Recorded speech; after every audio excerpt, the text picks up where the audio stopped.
Hello, it's Bernard West again, talking about my perfect life.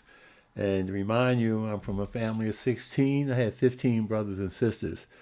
Now, the funny thing about it is that I was about 4 years old, maybe even longer. I thought my name was No No because everybody used to say No No, No No. And one day somebody said, Bernard, come here. And I'm looking around. "Well, who's Bernard? They said, it's you, you dummy. So it took about 4 years before I realized I'm not No No. Maybe I still am. But anyhow, um, my mother used to talk to her girlfriends all the time and said, Bernard is the most religious person in this house. Every Sunday, bar none, he goes to church. Him and his friend Joe, and I think we had another friend, I can't remember. He used to come once in a while. But we used to go to church every Sunday, St. Thomas Episcopal Church. Um, and it was off of 52nd Street in Philadelphia. And she would just always brag about me going to to the church. And so now I'll tell you the real reason why I went to church every Sunday for a lot of years. We started when we were like 13 and a half, 14. Well, I'm not sure. The Catholic and Episcopal churches are pretty much alike, except the Episcopal churches don't do they don't, confess to priests. Oh, they do everything else. They do communion and everything. And years ago, I don't know if they do it now, they used to use real wine. They had these little cups they put at every seat in the church, and it had about a half an ounce, sometimes a little more, of real wine. Now, the church was always packed. St. Thomas had a minister that was really good, but no one ever sat in the balcony.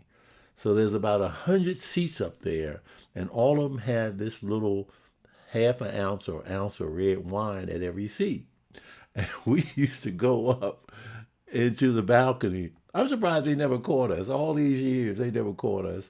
We used to go up there and drink the wine every Sunday. We go up, we go to one seat, drink it, and then move over to another seat because there'd be about 100 things. And every Sunday, they used to fill them up again. We were high as a kite, drunk as you could be every Sunday. And we couldn't even go home. We used to go to a place called Horn and Hardoffs. It was a, automatic place where you can get stuff and just sit around for a couple hours until we could get our head together and walk back home towards 52nd, 57th Street.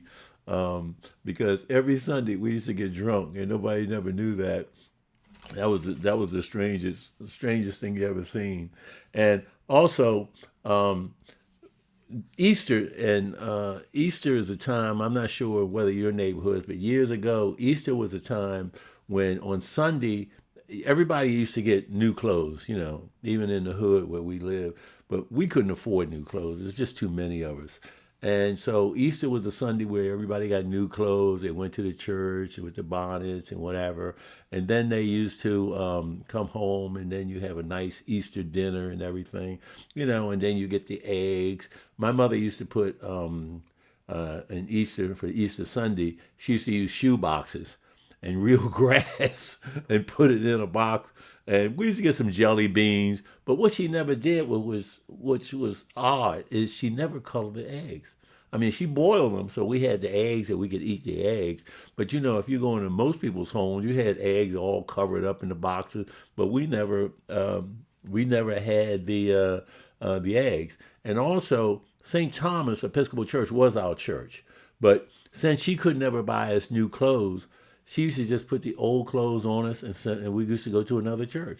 I don't know. Sometimes it was a Baptist church or whatever. We never paid attention, but we did still go to church on Sunday, on Easter. But we never we never got new clothes. I tell you that. Now, remember I told you in my first conversation that I always would tell a joke doing or after at the end. And some of them are a little racy, some of them are not. So you gotta make that decision. But this Protestant priest taught at a Catholic school. He was teaching. It was elementary school, and he was going over the things that you could be when you were a grown up and what you wanted to be. And he decided to start asking the kids what they wanted to be. So he gets the first boy, little Johnny or whatever, and says, "What would you like to be, Johnny?" He said, "I like to be a lawyer. I want to be a lawyer. I want to help people and everything." And he said, "Okay, Johnny, that's good. That's good." Then he asked the little girl, "What would you like to be?" She said, "I like to be a doctor. I want to be able to fix things, fix people, make them well, and I like to be a doctor." And then one more boy he asked, "And what would you like to be?" "I want to be an astronaut. I want to go to the moon. I want to see the world. I want to know what those stars are like." And then his last question was to a little girl over in the corner. He says, "What would you like to be?" She said, "I want to be a prostitute." He goes, "What? What did you say?" He says, "I want to be a prostitute." He said, "Oh, okay, that's all right. I thought you said Protestant." And now y'all laughing right now at that? I thought that was I thought that was pretty funny. No, maybe not. Well, anyhow, my mother in those days, I know everybody now has showers and everything, but in those days we had took baths, right? Now here's the problem. The problem is when you got a lot of kids and it's time to take a bath, she never changed the water all the time. Sometimes maybe after 4 or 5. But so we used to fight to get in line to be first because I tell you, you go in that bathroom, it's your turn at number 3 or 4. You're looking at the water and you go, "Dang, I'm cleaner than that water." So we used to fight to be first or second to get in that tub because you just got in a regular tub, no fuzzers or anything, and you got washed in that tub where other people, other, brothers and sisters were. And I tell you, if two people have already been in that tub and it was my turn, I just get out of line. I wouldn't even do it until I knew when she was getting ready to change the water to start over again. But that was the deal. The deal was taking a bath, and I hate to say it, but I think it was mostly on Saturday that we used to take the baths. I think once a week was the deal back in those days of taking a bath. Now, another thing is my mother used to have. Uh, I better stop talking about my mom because I did love my mom, even though I don't think she ever knew my name.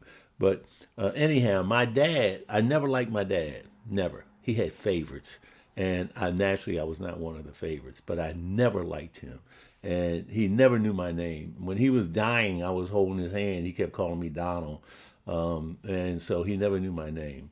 But in any case, I was all my friends had bicycles and I'd run. I'd always be running next to him. I was about 13, 13. I said, "Dad, please, can you get me a bicycle? Can you get me a bicycle?" And he said, "Okay, I'll think about it at Christmas." And it was already like October, November. So I'm thinking, so Christmas comes, there's a brand new bike under the tree. I'm like elated. I'm going, "What the heck? I got a new bike." I'm getting ready to go to the bike. And Dad said, "That's not your bike." I said, "What do you mean, Dad?" He said, "That's not your bike. That's your brother Gary's bike, one of his favorites. And you get Gary's bike." So Christmas, I got my brother's old bike. That's what I got for Christmas. And that's the way he was. He had his favorites. Gary, who was my younger brother, was one of his favorites, and that was the deal. Now, when I was turning 16, I got my my brother Roland took me right down to the where you could drive and get your license. Then it was called a junior license. You could drive up until 12 o'clock at night. But I had never drove a car before then, and he got me in the car. Went there. I drove the car, answered the questions, and I got my license. That's how easy it was in those days. It was on Belmont Avenue, the police barracks. So I'm coming home and I say, "Roland, baby brother, we call him baby brother, can I drive?" He said, "Are you crazy? You can't drive." And I did have a license at 16. And you won't believe this. 3 weeks later, I brought a car. A Ford 1949 Ford something.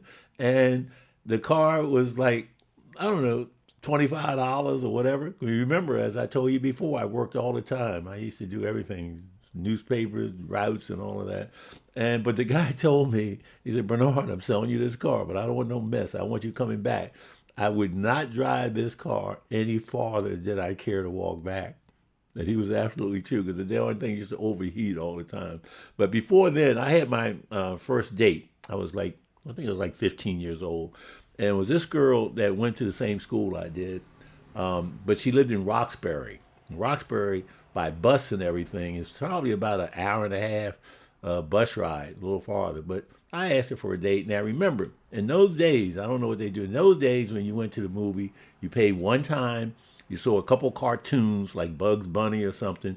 You saw a movie, which is supposed to be the movie, and then you normally saw like a cowboy movie, a John Wayne or something like that, Hip Goosen or whatever, and you saw a movie after that, and then you could go home or you could hang around, see it over again. It was called bucking the show in those days, and typically when your mom gave you some money on Saturday, that's what you did. You went to the movie almost all day. She didn't even want to see you around. All day. So I got this date. This was in November, cold as heck, November. I got this date, but I only had enough money. We were going to go downtown to the Goldman Theater. It was one of the big theaters downtown. I was going to pick her up, drive, take her and walk because I was only 15, not walk, but take a bus to her house, come back downtown, watch the movie, and then take her back to Roxbury, and then, come home on the bus. So anyhow, I get her on the bus. We get there. So we're getting to the movie where I asked her what she liked to have. She said, I'd like to have a popcorn and Coca-Cola. Okay, no problem. Popcorn, Coca-Cola. Sit down. The movie was Charlton Heston in a movie called Ben-Hur, biblical movie. This guy, Charlton Heston, maybe a lot of you don't remember, he used to do biblical movies like the Ten Commandments and L.C. and all that stuff. But this was called Ben-Hur. Now, one thing I didn't know about these movies, particularly these biblical movies, there was an intermission.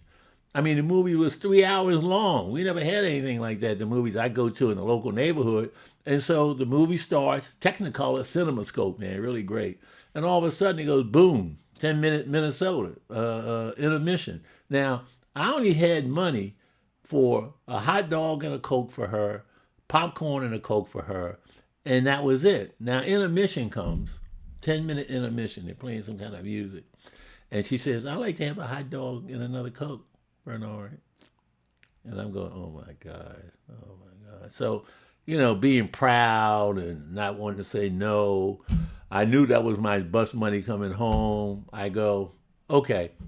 All right, so I go get the hot dog and everything. And then after intermission, we watch the show. We take the bus back home. It took me 4 hours to walk from Roxbury to West Philly. Freezing my butt off. And she really liked me. She called me later at my house, no cell phone. At my house, oh, Bernard, I had a good time. We can do it again. Called me a couple of days later. Oh, I had a good time. We can do it again. Man, I ain't never want to see that girl again. And I ain't never want to see Charlton Heston. Never liked him since then. Charlton Heston, Ben-Hur, Jenkermans, any of that stuff. I never even heard of intermission doing movies. But I didn't date her again. So I want to tell you that right away. Let's see. What else do I want to talk about on this particular one? Oh, yeah. My father one time had a kite in the house, and he said, you want it? And I said, sure, no problem. And he said, yeah, we'll put it together, and you go fly the kite. I said, well, how you fly a kite, Dad? He said, well, it's easy, Bernard. Just easy. Just go jump off a cliff. And that was his statement. Go jump off a cliff. Do you believe that?